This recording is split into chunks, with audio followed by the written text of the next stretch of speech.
Thank you, Mr. President. This is a joint statement with Geneva International Center for Justice.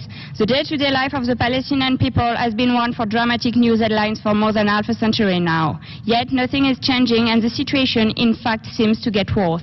In total breach of the international obligation incumbent upon the occupying power, Israel has been oppressing and discriminating the Palestinians through various means.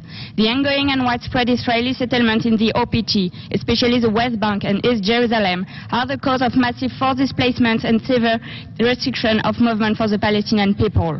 These practices, often backed by a disproportionate and ideologically motivated military presence, violate both their right to enjoy basic living standards and their right to return, as established in international human rights and humanitarian law.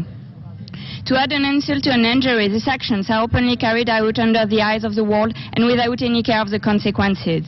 In addition, the harassing campaign of the Israeli authorities seems to see absolutely no end. On the contrary, the violence only increases, as shown by the regular grave violations committed against the Palestinians, more heinous every time. On Tuesday in Hebron, Israeli soldiers were photographed beating a Palestinian man, allegedly because he was resisting arrest. The pictures show a man barefoot, pinned to the ground by 5 soldiers and roughly manhandled. The total impunity granted to Israel regarding these war crimes and crimes against humanity is horrendous.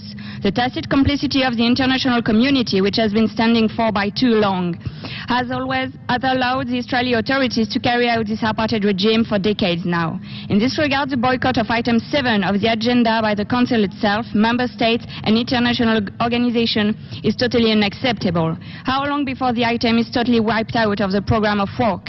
The international community has a shared responsibility to take the appropriate measures in order to ensure the respect of the human dignity of the Palestinian people. I thank you.